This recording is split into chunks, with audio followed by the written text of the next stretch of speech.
Madame, Monsieur, bonsoir. Bienvenue au flash de 18h sur la télévision du Burkina. Jour de conseil de ministres ce mercredi, l'exécutif s'est réuni pour l'hebdomadaire réunion avec plusieurs points à l'ordre du jour. Les conclusions du forum sur la sécurité ont été communiquées au gouvernement.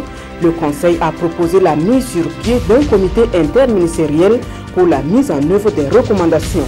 Le point de la campagne agro-silvo-pastorale a été également porté à la connaissance du conseil. Un point qui fait état d'un déficit céréalier à combler pour au moins 17 provinces. Le Bureau national des administrateurs civils, des secrétaires et adjoints administratifs du Burkina était face à la presse ce mercredi.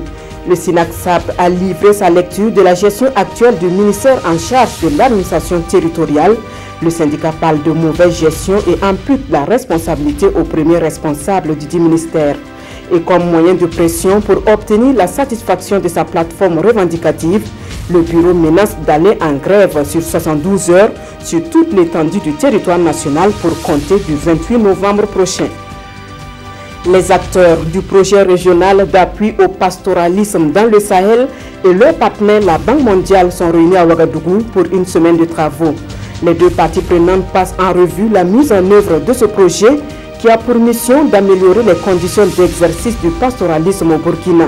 C'est une rencontre qui doit permettre aussi d'apprécier l'état d'avancement des activités du projet et de tirer les enseignements à travers les recommandations qui seront formulées à l'issue des travaux.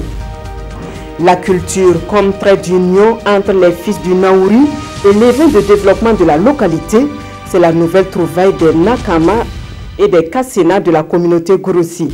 Des tribus qui viennent d'initier un nouveau festival dénommé le Festival du Dioro ou encore Festival des Arts et de la Culture du Naouri. Ce rendez-vous culturel qui débute le vendredi 24 novembre va durer 3 jours. Il se fixe comme objectif de mettre en lumière les troupes de danse, les mets traditionnels du Naouri et le potentiel touristique de la province. Hors de chez nous, crise politico-sociale au Togo, le président Faure Gnassingbé promet un dialogue avec l'opposition dans les semaines à venir.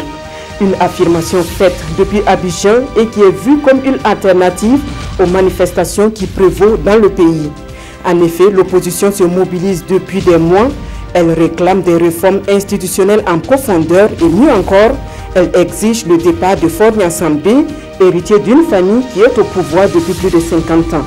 Le bilan des manifestations fait état de moins 16 morts. Voilà qui met fin à ce flash de 18h. Merci à vous qui l'avez suivi. Adama Koulibaly vous retrouve à 19h pour d'autres informations. Bonsoir.